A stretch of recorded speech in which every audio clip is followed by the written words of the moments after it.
కాబట్టి అబ్రాము, మనము బంధువులము గనుక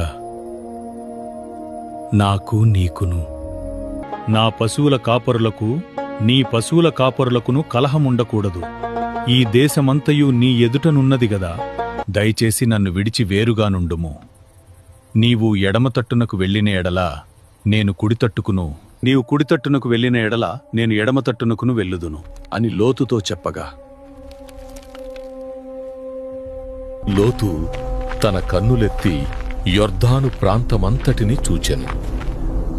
యెహోవా సొదొమ గొమొర్రా అను పట్టణములను నాశనము చేయకమునుపు సోయరుకు వచ్చు వరకు అదంతయు యెహోవా తోటవలెను, ఐగుప్తు దేశము వలెను నీళ్లు పారు దేశమయ్యుండెను.